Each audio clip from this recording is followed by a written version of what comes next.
ಹ್ಮ್ ಕನ್ನಡಿ ಒಂದು ಅದ್ಭುತವಾದ ವಸ್ತು ಅಲ್ವಾ? ಎಲ್ಲ ಕಾಣಿಸುತ್ತೆ. ಅಲ್ಲ ಕನಿಷ್ಠ ಆಚೆ ಇರುವುದಾದ್ರೂ ಖಂಡಿತ ಕಾಣಿಸುತ್ತೆ. ಹಾಗಾದ್ರೆ ಗೆಳೆಯರೇ, ನಿಮ್ಮ ಎಲ್ಲರಿಗೂ ನಮ್ಮ ಶೋಗೆ ಬರ್ತಿಕಾ ನಾಮ್ ಗಾಡಿಗೆ ಸ್ವಾಗತ ಸುಸ್ವಾಗತ. ಆಕ್ಸಿಡೆಂಟ್ಗಳ ಕತೆ ಭೂತಗಳ ಬಾಯಿಂದಲೇ ಕೇಳಿ. ನಮ್ಮ ಇಂದಿನ ಅತಿಥಿ ಸಂಜು ಡ್ರೈವರ್ ಅವರು. ಅಲ್ಲ, ಹೆಸರು ಮಾತ್ರ ಸಂಜು, ಆದರೆ ವೃತ್ತಿಯಲ್ಲಿ ಅವರು ಡ್ರೈವರ್ ಆಗಿದ್ದಾರೆ. ಈಗ ಇವರು ಏನ್ ಮಾಡ್ತಿದ್ದಾರೆ ಅಂದ್ರೆ, ಇವರ ಬೇಜವಾಬ್ದಾರಿಯಿಂದ ತಾನು ಮಾತ್ರವಲ್ಲ, ಬೇರೆಯವರ ಪ್ರಾಣವನ್ನ ತೆಗೆದುಕೊಂಡು ತಮ್ಮೊಂದಿಗೆ ಕರೆತಂದಿದ್ದಾರೆ. ಅಂದ್ರೆ ಗಾಡಿ ಒಂದು ಹಾಗೂ ಗುರಿ ಎರಡು. ಹಾಗಾದ್ರೆ ಬನ್ನಿ, ಏನಾಯ್ತು ಹೇಗಾಯ್ತು ಎಂದು ತಿಳಿಯೋಣ.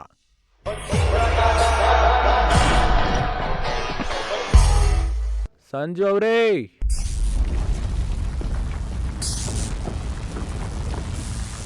ಬಂದಿದ್ದಾರೆ ಅನ್ಸತ್ತೆ. ಅಂದ್ರೆ ನಮ್ಮಲ್ಲಿ ನಮ್ಮ ಅತಿಥಿಗಳು ಹೀಗೆ ಬರ್ತಾರೆ. ಬಂದ್ರ ನೀವು ಕೆಂಚೋ ಸರ್? ಅರೆ ವಾ, ಇವರು ಗುಜರಾತಿ ಭೂತ. ಮಜಾ ಮಾಬಕ.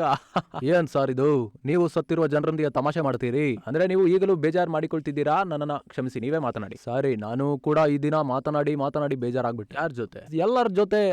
ಗಾಡಿಯನ್ನ ರಿವರ್ಸ್ ತೆಗೆಯುವಾಗ ಯಾರನ್ನಾದ್ರೂ ಸಾಯಿಸಿದ್ರೆ ಅದು ತಪ್ಪಲ್ಲ, ಅಪರಾಧ ಅಂತಾರೆ.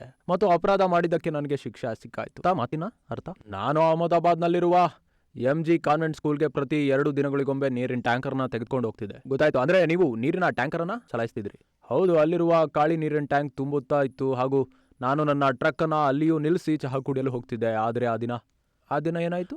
ಹೌದು, ಅವತ್ತು ರೀಸಸ್ ಟೈಮ್ ಆಗಿತ್ತು ಹಾಗೂ ಗ್ರೌಂಡ್ ನಲ್ಲಿ ಮಕ್ಕಳೆಲ್ಲರೂ ಜೂಟಾಟ ಆಡ್ತಿದ್ರು. ನಾನು ಎಂದಿನಂತೆ ನನ್ನ ಟ್ಯಾಂಕರ್ ಅನ್ನ ಅಲ್ಲಿಯೇ ನಿಲ್ಲಿಸಿ ಚಹಾ ಕುಡಿಯಲು ಹೊರಟುಬಿಟ್ಟೆ. ನಾನು ವಾಪಸ್ ಬರುವ ಸಮಯದಲ್ಲಿ ಟ್ಯಾಂಕರ್ ಖಾಲಿ ಆಗಿತ್ತು. ನಾನು ಗಾಡಿಯಲ್ಲಿ ಇರುವ ಕೀಯನ್ನ ತಿರುಗಿಸಿದೆ, ಟ್ಯಾಂಕರ್ ಅನ್ನ ಸ್ಟಾರ್ಟ್ ಮಾಡಿದೆ ಹಾಗೂ ರೇಡಿಯೋನಲ್ಲಿ ನನ್ನ ಫೇವ್ರೆಟ್ ಹೀರೋ ಸಂಜು ಅವರ ಹಾಡು ಬರ್ತಿತ್ತು, ನಾಯಕನ ಹೀ ಕಳ ನಾಯಕ್ ಹುಮೆ. ನಾನು ಹಾಡಿನೊಂದಿಗೆ ಗುನುಗುತ್ತಾ ಗಾಡಿನಲ್ಲಿ ರಿವರ್ಸ್ ತೆಗೆಯಲು ಆರಂಭಿಸಿದೆ. ಗಾಡಿನ ಗುಂಗಿನಲ್ಲಿ ನಾನು ಹಿಂದೆ ಏನಿದೆ ಎಂದು ಗಮನಿಸಲಿಲ್ಲ. ಆದರೆ ಗೋಲು ಹಿಂದೆಯೇ ಇದ್ದ. ಗೋಲು? ಈ ಗೋಲು ಯಾರು? ನನ್ನಿಂದ ತಪ್ಪಾಯಿತು ಸಾಹೇಬರೇ. ನಾನು ಗಾಡಿಯನ್ನು ಹಿಂದಿರುಗುವಾಗ ಒಂದು ಸಲ ಕೂಡ ತಿರುಗಿ ನೋಡಲಿಲ್ಲ. ರೇರ್ ವ್ಯೂ ಮಿರರ್ ಹಾಗೂ ಸೈಡ್ ವ್ಯೂ ಮಿರರ್ನ ನೋಡಿದೆ, ಆದರೆ ನನಗೆ ಯಾರು ಕಾಣಿಸ್ತಿಲ್ಲ. ಹಾಗಾಗಿ ಆಕ್ಸಿಲೇಟರ್ನ ಒತ್ತುಬಿಟ್ಟೆ. ಹಾಗಾದ್ರೆ ನೀವು ರೇರ್ ವ್ಯೂ ಮಿರರ್ ಅನ್ನ ಸರಿಯಾಗಿ ನೋಡಲಿಲ್ಲ ಹಾಗೂ ಬ್ಲೈಂಡ್ ಸ್ಪಾಟ್ಗಳ ಬಗ್ಗೆಯೂ ನಿಮಗೆ ನಿಗಾ ಇಲ್ಲ. ನನಗೆ ಬ್ಲೈಂಡ್ ಸ್ಪಾಟ್ ಎಂದರೆ ಏನೆಂದು ಕೂಡ ಗೊತ್ತಿರಲಿಲ್ಲ. ಸರಿ, ಓಕೆ. ಹಾಗಾದ್ರೆ ನೀವು ನಿಮ್ಮ ಪ್ರಾಣವನ್ನ ಹೇಗೆ ಕಳೆದುಕೊಂಡ್ರಿ? ನನಗೆ ಜನರು ಶಿಕ್ಷೆ ಕೊಟ್ಟರು ಸಾಹೇಬ್ರೆ. ಆಕ್ಸಿಡೆಂಟ್ನಲ್ಲಿ ಗೋಲುವಿನ ಜೀವ ಅಲ್ಲಿಯೇ ಹೋಗಿಬಿಟ್ಟಿತ್ತು.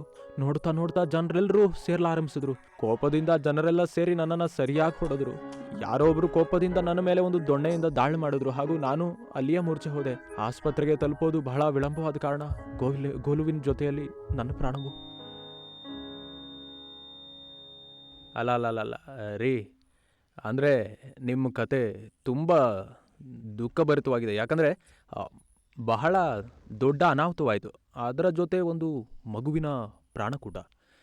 ನಿಮ್ಮ ತಪ್ಪು ಇತ್ತು ಹಾಗೂ ಯಾಕಂದರೆ ಈ ಜನರ ಗುಂಪು ನಿಮ್ಮೊಂದಿಗೆ ತುಂಬ ಕೆಟ್ಟದಾಗಿ ನಡೆದುಕೊಂಡ್ರು. ತುಂಬ ಬೇಜಾರಾಗುತ್ತೆ. ಇಲ್ಲ ಸಾಹೇಬ್ರೆ, ನನಗೆ ಸರಿಯಾದ ಶಿಕ್ಷೆ ಸಿಕ್ತು. ಆದರೆ ಆ ಮಗುವಿನ ಪ್ರಾಣ ಕೂಡ ನನ್ನ ಬೇಜವಾಬ್ದಾರಿಯಿಂದ ಅಲ್ವಾ? ನೋಡಿದ್ರ ನೀವು, ರಿವರ್ಸ್ ತೆಗೆಯುವ ವೇಳೆ ಸ್ವಲ್ಪ ಬೇಜವಾಬ್ದಾರಿಯಿಂದ.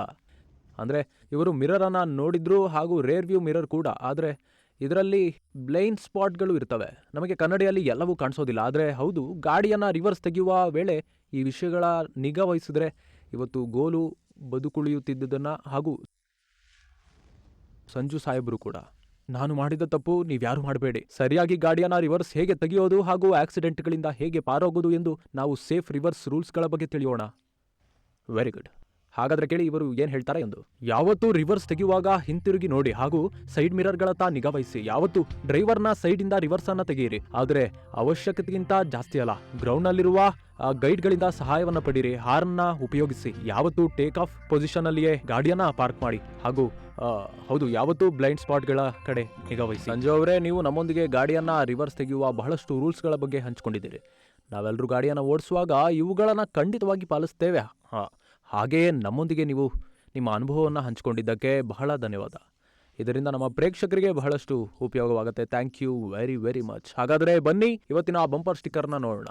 ಜೀವನದಲ್ಲಿ ಯಾವಾಗಲೂ ಮುಂದೆ ನಡೆಯಿರಿ, ಆದರೆ ರಿವರ್ಸ್ ತೆಗೆಯುವ ವೇಳೆ ಹಿಂದಿನತ್ತ ಗಮನ ವಹಿಸಿ. ಗಾಡಿ ತುಂಬಾ ದೊಡ್ಡದಾಗಿದ್ದರೆ ಬ್ಲೈಂಡ್ ಸ್ಪಾಟ್ಗಳ ಬಗ್ಗೆ ನಿಗಾ ವಹಿಸಿ. ಹಾಗಾದರೆ ಗೆಳೆಯರೇ, ನಾವು ಈಗ ವಿದಾಯ ಹೇಳೋ ಸಮಯ. ನಾವು ಮುಂದಿನ ಸಂಚಿಕೆಯಲ್ಲಿ ಭೇಟಿಯಾಗೋಣ, ಒಂದು ಹೊಸ ಕಥೆಯೊಂದಿಗೆ, ಒಂದು ಹೊಸ ಭೂತದೊಂದಿಗೆ. ಅಲ್ಲಿಯವರೆಗೂ ನೀವು ಮಿರರ್ ಅಲ್ಲಿ ಕಾಣದೇ ಇರುವ ಬ್ಲೈಂಡ್ ಸ್ಪಾಟ್ಗಳತ್ತ ಗಮನಹರಿಸಿ. ಅಲ್ಲಿಯವರೆಗೂ ಬಾಯ್.